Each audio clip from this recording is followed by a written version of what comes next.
Hello, everyone, and welcome to the Vortex, where lies and falsehoods are trapped and exposed. I'm Michael Voris. The prevailing problem in America today, as well as the church, the root cause, is failed manhood.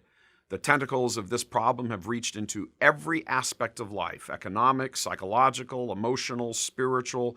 No area of the human experience has been left undevastated by it. On the cultural level, failed manhood is manifested numerous ways, from the so-called gay rights movement to the gangs ruling the urban landscape. Each, in their own ways, those two realities are living examples of what happens when manhood fails. In the area of urban gangs and the attendant violence and killings, manhood is understood as the assertion of power and violence over the weaker. That's a misuse and abuse of the physical power of manhood. Unlike what the Marxist narrative has been drumming into people's minds for decades, there is a difference between males and females. Males are generally physically stronger and more powerful than females. It's just a biological fact. It doesn't make men better than women or women worse than men, any more than the biological fact that women are the ones who get pregnant makes them better than men. Biological facts are simply that, facts, and the Marxists are not entitled to their own facts, despite their attempts to create them.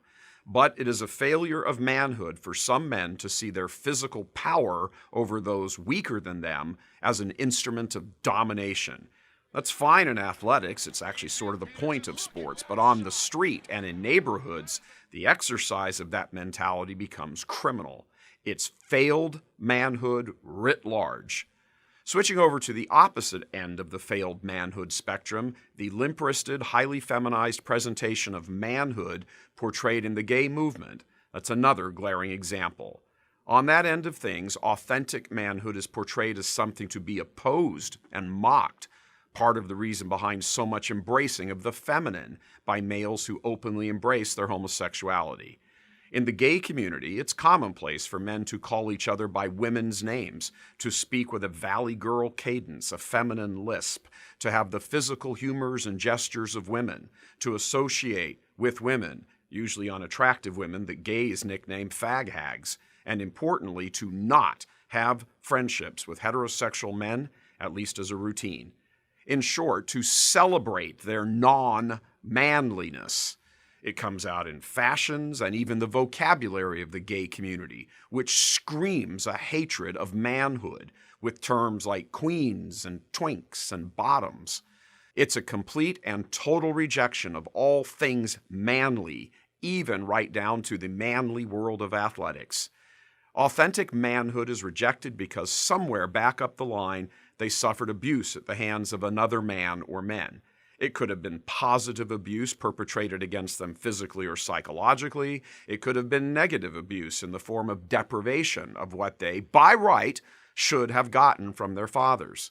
It could have been from peers or superiors. There are myriad avenues, but in the end, for gays or gangs, they are victims of failed manhood and have in turn come to embrace failed manhood as their own identity. But that identity has caused a rage within them because they know instinctively, intuitively, they know that this is not the way it's supposed to be. So a life of constant frustration is their lot, unless they are spoken with and to honestly. Switching gears to the church, we see the exact same thing. Example after example of failed manhood in the ranks of the ordained. Homosexual men, frustrated, effeminate, vindictive, lustful, but mostly insecure. And they are insecure because they are not in possession of themselves. So wrecked are their psychologies that they blow in the breeze, chasing after approval wherever they can find it. Likewise, they are petrified of authentic manhood in actual men. The thought of a muscular Catholicism terrifies them because they are instantly out of their league. They are incapable of presenting the faith in a manly way because down deep they know they aren't manly. Authentic manhood is centered on the safety and protection of the weak, the defenseless, the innocent, and safety is the key. Our blessed Lord, where authentic manhood has its origin, came to provide safety for the defenseless. He came specifically as Savior, a Savior who would keep us safe, provide a safe harbor from the clutches of the devil and damnation. Safety is the single desire of the human heart. To be safe means to be loved, understood, protected, enveloped, out of reach of all harm. To ignore or deprive a person of safety destroys their soul. It inflicts lasting pain. It sets their life spinning out of control. Manhood is about sacrificing to provide that safety. Clerics who are examples of failed manhood are incapable of providing safety to anyone because they are so busy, unsuccessfully, chasing it for themselves. The glaring lack of manhood in the clergy has become perpetual. Actual men are seldom allowed into seminaries, and if they get in, are even more frequently not ordained. Their manliness is seen as a threat, as a constant reminder of what their superiors do not possess themselves. The occasional ones who do slip through and get ordained oftentimes have a hard go of it once they get into the system. They experience little fraternity with their brother priests who are in the feminized cliques.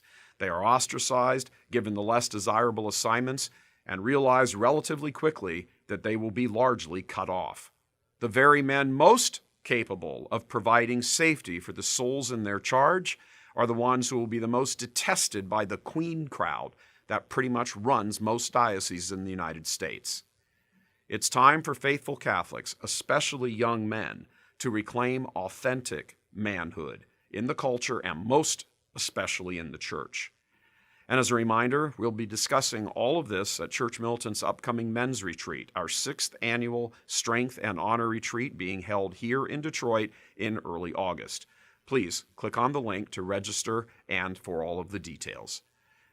God love you. I'm Michael Voris.